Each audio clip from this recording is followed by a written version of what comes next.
വൈകുന്നേരം ചായയുടെ കൂടെ പെട്ടെന്ന് ഉണ്ണിയപ്പം കഴിക്കാനൊരു മോഹം തോന്നിയാൽ എന്ത് ചെയ്യും? ഈസി ആയിട്ട് പെട്ടെന്ന് ഉണ്ടാക്കിയെടുക്കാൻ പറ്റിയ നല്ലൊരു ഉണ്ണിയപ്പത്തിൻ്റെ റെസിപ്പിയാണേ. 10 മിനിറ്റ് കൊണ്ട് നമുക്ക് തയ്യാറാക്കി എടുക്കാൻ പറ്റും. ഒരുപാട് പ്രോസസ്സുകളൊന്നുമില്ല, അരി അരയ്ക്കുകയോ ഒന്നും വേണ്ട. എങ്ങനെയാണെന്ന് കണ്ടാലോ? അതിനായിട്ട് നമുക്കൊരു പാനിലേക്ക് 1/4 കപ്പ് പൊടിച്ച ശർക്കര ചേർത്ത് കൊടുക്കാം. സോറി, ഞാനിപ്പോൾ എടുത്തിരിക്കുന്നത് കരിപ്പെട്ടിയാണ്. നിങ്ങൾക്ക് ശർക്കര ആയാലും മതിയാകും. എൻ്റെ കയ്യിലിപ്പോൾ കരിപ്പെട്ടി ഉണ്ടായിരുന്നു, അത് ചേർത്തു. ഇനി അതിലേക്കൊരു 1/4 കപ്പ് വെള്ളം ചേർത്ത് കൊടുക്കുക. വെള്ളം ചേർത്തിട്ട് ഇതിനെ നമുക്കൊന്ന് അലിയിച്ചെടുക്കാം. ഇതിപ്പോൾ ഞാൻ ഈ വലിയ ഉണ്ട കരിപ്പെട്ടി ഉണ്ടല്ലോ, അതിനെ ചീകി എടുത്തിരിക്കുന്നതാണ്. ആ ഒരു അളവ് കാണിക്കാൻ വേണ്ടിയിട്ടാണ് അങ്ങനെ ചെയ്തത്. ഇല്ല, നിങ്ങൾക്ക് പാക്കറ്റിൽ കിട്ടുന്ന ശർക്കര പൊടിയാണെങ്കിലും ഉപയോഗിക്കാവുന്നതാണ്. അതാവുമ്പോൾ അതിൽ പൊടിയോ അങ്ങനെ ഒന്നും ഉണ്ടാവില്ല. അരിച്ചെടുത്തില്ലെങ്കിലും കുഴപ്പമില്ല. ഇതിപ്പോൾ എന്തായാലും നന്നായിട്ടൊന്ന് തിളച്ച് കഴിയുമ്പോൾ ഞാനിതിൽ അരിച്ചാണ് ചേർക്കാൻ പോകുന്നത്. ഇതിപ്പോൾ നന്നായിട്ട് തിളച്ചിട്ടുണ്ട്. ഒരു നൂൽ പരുവാകുന്ന പരിപാടിയോ ഒന്നുമില്ല. ഫ്ലെയിം ഓഫ് ചെയ്യുക, മാറ്റി വയ്ക്കുക. ഒരുപാട് അങ്ങ് തണുത്ത് പോകരുത്, അവിടെ ഇരിക്കട്ടെ.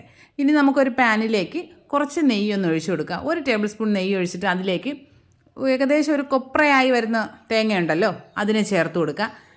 കുറച്ച് നിങ്ങളുടെ ആവശ്യത്തിനനുസരിച്ച്. ചിലർക്ക് തേങ്ങാക്കൊത്ത് കടിക്കുന്ന ഇഷ്ടം ഉണ്ടാവില്ല, അങ്ങനെയുള്ളവർക്ക് ഈ സ്റ്റെപ്പ് ഒഴിവാക്കാവുന്നതാണ്.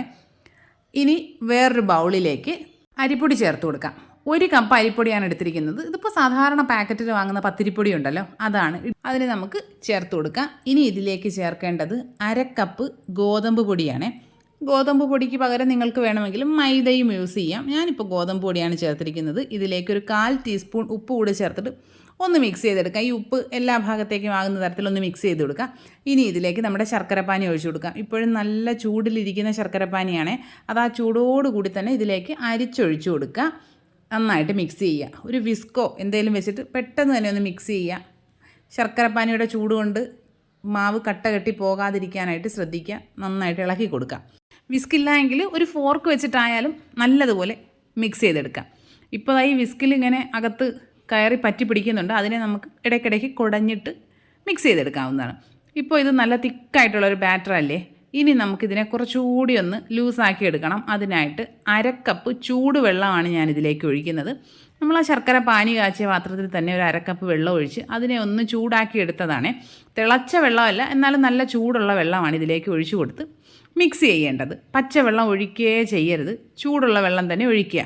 അതുകൂടി ചേർത്തിട്ട് മിക്സ് ചെയ്യുക. ഇനി നമുക്കിതിലേക്ക് നമ്മൾ നേരത്തെ തേങ്ങ വറുത്ത നെയ്യുണ്ടല്ലോ, അതിനെ അങ്ങ് ചേർത്ത് കൊടുക്കുക. അതും കൂടി ചേർത്തിട്ട് നന്നായിട്ട് മിക്സ് ചെയ്യുക. പിന്നെ നമ്മൾ എടുക്കുന്ന പൊടിക്കനുസരിച്ച് ചില പാക്കറ്റ് പൊടികൾക്ക് വെള്ളം കുറച്ച് മതിയാകും. ഇത്രയും വെള്ളം ചേർത്ത് മിക്സ് ചെയ്തതിന് ശേഷം ഇനി നമുക്ക് ശ്രദ്ധിച്ച് വേണം വെള്ളം ചേർക്കാനായിട്ട്. ഒരുപാട് വെള്ളം ആദ്യമേ അങ്ങ് ചേർത്ത് കളയരുത്. ഇനി നമുക്ക് റവ ചേർക്കാനുണ്ട്. റവയും കൂടിയൊക്കെ ചേർത്ത് മിക്സ് ചെയ്ത് കഴിയുമ്പോൾ എങ്ങനെയാണെന്ന് നോക്കാം. ഇനി ഇതിലേക്ക് 2 ടേബിൾ സ്പൂൺ വറുത്ത റവയാണ് ഞാനിപ്പോൾ ചേർക്കുന്നത്. വറുക്കാത്ത റവയാണെങ്കിൽ അതും ചേർക്കാവുന്നതാണ്. 2 ടേബിൾ സ്പൂൺ റവ ചേർത്തിട്ട് അതും കൂടി നന്നായിട്ട് മിക്സ് ചെയ്ത് യോജിപ്പിക്കാം. ഇനി ഇതിലേക്ക് നമുക്ക് ചേർക്കേണ്ടത് ഏലക്കാപ്പൊടിയാണ്. ഞാനിപ്പോൾ ഒരു 4 ഏലക്കയുടെ കുരു ഒന്ന് നന്നായിട്ട് ചതച്ച് ചേർക്കുകയാണ് ചെയ്യുന്നത്. നിങ്ങൾക്ക് പഞ്ചസാരയും കൂടി ചേർത്ത് പൊടിച്ചെടുത്ത ഏലക്കാപ്പൊടിയാണുള്ളതെങ്കിൽ അത് 1 ടീസ്പൂൺ ചേർക്കാവുന്നതാണ്. പിന്നെ ഇതിലേക്ക് നമ്മളിപ്പോൾ കുറച്ച് പഞ്ചസാര ചേർത്ത് കൊടുക്കുന്നുണ്ട്. ഏലക്ക ഇങ്ങനെ ചതച്ച് ചേർക്കുന്നത് കൊണ്ട് ആ ഒരു ശർക്കരയുടെ കുത്ത് ഉണ്ടാവാതിരിക്കാനായിട്ട് 1 ടേബിൾ സ്പൂൺ പഞ്ചസാര കൂടെ ചേർത്തിട്ടാണ് കേട്ടോ മിക്സ് ചെയ്യുന്നത്. ആ ക്ലിപ്പ് എൻ്റെ കയ്യിൽ നിന്ന് മിസ്സായി പോയിട്ടുണ്ട്. അതുകൊണ്ടാണ് ഞാനിപ്പോൾ പറയുന്നത്. പഞ്ചസാര കൂടി ചേർത്തിട്ടാണ് മിക്സ് ചെയ്തിരിക്കുന്നത്.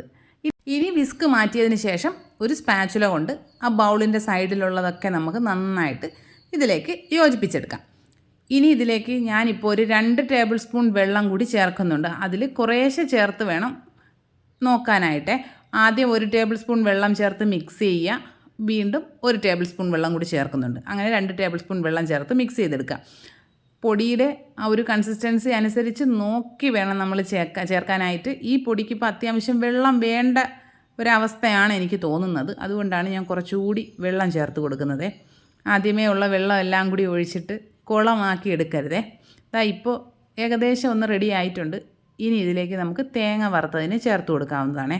തേങ്ങ വറുത്തത് ചേർത്തിട്ട് മിക്സ് ചെയ്തെടുക്കാം. ഇനി ഇതിലേക്ക് നമുക്ക് കയ്യിലുണ്ട് എങ്കിൽ കറുത്ത എള്ള് ചേർത്ത് കൊടുക്കാവുന്നതാണ്. ഇല്ല എങ്കിൽ ആ ഒരു സ്റ്റെപ്പ് ഒഴിവാക്കാം. പിന്നെ നിങ്ങളുടെ കയ്യിൽ ജീരകത്തിൻ്റെ പൊടി ഉണ്ടെങ്കിൽ അതൊരു 1/4 ടീസ്പൂൺ ചേർത്ത് കൊടുക്കാവുന്നതാണ്. പിന്നെ ചുക്കിൻ്റെ പൊടി ഉണ്ടെങ്കിൽ അത് ചേർത്ത് കൊടുക്കാം. ഞാനിപ്പോൾ ജീരകത്തിൻ്റെയും ചുക്കിൻ്റെയും ഒന്നും പൊടി ചേർക്കുന്നില്ല. നിങ്ങൾക്ക് അതിൻ്റെയൊക്കെ ടേസ്റ്റ് ഇഷ്ടമാണെങ്കിൽ അതൊക്കെ കുറേശ്ശെ 1/4 ടീസ്പൂൺ വീതമൊക്കെ ചേർത്ത് കൊടുക്കാവുന്നതാണ്. എള്ളും കൂടി ചേർത്ത് മിക്സ് ചെയ്തതിന് ശേഷം ഇനി ഇതിലേക്കൊരു 1/4 ടീസ്പൂൺ ബേക്കിംഗ് സോഡ ചേർത്ത് കൊടുക്കുന്നുണ്ട്. ബേക്കിംഗ് സോഡ ചേർത്ത് കൊടുത്താൽ മാത്രമേ ഇതൊന്ന് സോഫ്റ്റായിട്ട് കിട്ടുകയുള്ളൂ. അല്ലെങ്കിൽ നമ്മളിതിനെ കുറച്ച് നേരം ഒന്ന് ഫെർമെൻ്റ് ആവാനായിട്ട് അടച്ച് മാറ്റി വെക്കേണ്ടി വരും. നമ്മൾ ഇൻസ്റ്റൻ്റായിട്ട് ചുട്ടെടുക്കുന്നത് കൊണ്ട് 1/4 ടീസ്പൂൺ ബേക്കിംഗ് സോഡ കൂടെ ചേർത്ത് കൊടുക്കുന്നുണ്ട്. ബേക്കിംഗ് സോഡ ചേർത്തതിന് ശേഷം നന്നായിട്ട് മിക്സ് ചെയ്യണം, ഇല്ലെങ്കിൽ ചിലപ്പോൾ കട്ട പിടിച്ച് കിടക്കാനുള്ള സാധ്യതയുണ്ട്. ഇപ്പോൾ നമ്മുടെ ബാറ്റർ ഏകദേശം റെഡി ആയിട്ടുണ്ട്. ഈ ബാറ്റർ മിക്സ് ചെയ്യുന്ന ടൈമിൽ തന്നെ നമ്മൾ ഉണ്ണിയപ്പച്ചട്ടി അടുപ്പിൽ വെച്ച് അതിലേക്ക് എണ്ണ ഒഴിച്ച് എണ്ണ നന്നായിട്ട് ചൂടായി കിടപ്പുണ്ട്. ഹൈ ഫ്ലെയിമിലിട്ട് എണ്ണ നന്നായിട്ട് ചൂടാക്കിയതിന് ശേഷം ഫ്ലെയിം ഒന്ന് കുറച്ച് വെച്ച് കൊടുക്കുക. എന്നിട്ട് നമ്മുടെ ബാറ്റർ ഓരോ കുഴിയിലേക്കുമായിട്ട് ഒഴിച്ചു കൊടുക്കുക. ഗ്ലാസ്സിൽ ഒഴിക്കുകയാണെങ്കിൽ കുറേ കൂടെ സൗകര്യമായിരിക്കും. ഞാനിപ്പോൾ എല്ലാ കുഴിയിലേക്കും മാവ് ഒഴിച്ചു കൊടുക്കുന്നുണ്ട്. എല്ലാ കുഴിയിലും ഏകദേശം അരഭാഗത്തോളം മാത്രമേ എണ്ണ ഒഴിക്കാൻ പാടുള്ളൂ. ഇല്ല എങ്കിൽ ഈ ബാറ്റർ ഒഴിച്ച് കഴിയുമ്പോൾ എണ്ണ മുഴുവനായിട്ട് 4 വഴിക്കും കൂടി പുറത്ത് വീഴാനുള്ള സാധ്യതയുണ്ട്. അത് ശ്രദ്ധിച്ചോളുക. ഞാനിപ്പോൾ ബാറ്റർ ഒഴിച്ച് വന്നപ്പോൾ ഏകദേശം ഒരു കുഴിയിൽ ഇനി എണ്ണ നിൽക്കട്ടെ. കാരണം ഇത് ഇനി അതിലുകൂടി മാവ് ഒഴിച്ച് കഴിഞ്ഞാൽ ചിലപ്പോൾ ഇതെല്ലാം കൂടി പുറത്തേക്ക് വീഴാനുള്ള സാധ്യതയുണ്ട്. അതുകൊണ്ട് ഞാനത് അവിടെ നിർത്തി. പിന്നെ നമ്മൾ മാവ് ഒഴിച്ച് കഴിയുമ്പോൾ ആദ്യം കുഴിയിലേക്ക് ഒഴിച്ച ആ ബാറ്റർ കുക്കായിട്ടുണ്ടാവും. അതിനെ നമുക്ക് തിരിച്ചിട്ട് കൊടുക്കാം. അടിഭാഗം ചെറുതായിട്ടൊരു ബ്രൗൺ കളറൊക്കെ ആയി തുടങ്ങിയിട്ടുണ്ട്. മറിച്ചിട്ട് കൊടുക്കുക. ഫ്ലെയിം എപ്പോഴും ശ്രദ്ധിക്കുക. ഹൈ ഫ്ലെയിമിലിട്ട് കഴിഞ്ഞാൽ ഇത് പെട്ടെന്ന് കളറ് മാറുകയും ചെയ്യും, ഉള്ളുഭാഗം വെന്ത് കിട്ടുകയുമില്ല. എല്ലാം നമുക്കിതുപോലെ തിരിച്ചിട്ട് കൊടുക്കാവുന്നതാണ്. പിന്നെ നമ്മൾ ഈ ആദ്യത്തെ തവണ ഉണ്ണിയപ്പം ഉണ്ടാക്കി കഴിഞ്ഞതിന് ശേഷം അടുത്ത തവണ ബാറ്റർ കോരി ഒഴിക്കുന്നതിന് മുൻപ് അതിൻ്റെ കൺസിസ്റ്റൻസി ഒന്ന് ചെക്ക് ചെയ്ത് നോക്കുക. കാരണം എന്താണെന്ന് വെച്ചാൽ വറുത്ത അരിപ്പൊടിയാണല്ലോ യൂസ് ചെയ്തിരിക്കുന്നത്, അതുമല്ല റവയും ചേർത്തിട്ടുണ്ട്. ഇതെല്ലാം അതിലെ വെള്ളം അബ്സോർബ് ചെയ്തിട്ട് ബാറ്റർ ഒന്ന് തിക്കാവാനുള്ള സാധ്യതയുണ്ട്. നോക്കിയതിന് ശേഷം 1-2 ടേബിൾ സ്പൂൺ വെള്ളം കൂടി ചേർത്തിട്ട് മിക്സ് ചെയ്തെടുക്കുക. ഇപ്പോൾ നമ്മുടെ ഉണ്ണിയപ്പം റെഡി ആയിട്ടുണ്ട്. നമുക്കതിനെ ഓരോന്നിനെയായിട്ട് കോരിയെടുക്കാവുന്നതാണ്. നിങ്ങളുടെ കയ്യിൽ പപ്പടം കുത്തി ഉണ്ടെങ്കിൽ അത് വെച്ചിട്ട് പടപടേന്ന് കുത്തിയെടുക്കാൻ പറ്റും. പിന്നെ ഇത് നോൺ സ്റ്റിക്കിൻ്റെ ഉണ്ണിയപ്പച്ചട്ടി ആയതുകൊണ്ട് അങ്ങനെയും പറ്റില്ല. ഉണ്ണിയപ്പം എല്ലാം കോരി എടുത്തിട്ട് നമുക്കൊരു ടിഷ്യൂ പേപ്പറിലേക്ക് വെച്ച് കൊടുക്കാം. അതിലുള്ള ആ എണ്ണ അങ്ങ് ടിഷ്യൂ പേപ്പറിൽ പിടിച്ചോളുമല്ലോ. നമ്മുടെ ഉണ്ണിയപ്പം എല്ലാം ചുട്ടെടുത്ത് കഴിഞ്ഞിട്ടുണ്ട്. എൻ്റെ ഉണ്ണിയപ്പച്ചട്ടി വലുതാണല്ലോ, അതുകൊണ്ട് പെട്ടെന്ന് കാര്യം കഴിഞ്ഞു കേട്ടോ. 2 തവണ ഉണ്ടാക്കാനുള്ളതേ ഉണ്ടായിരുന്നുള്ളൂ.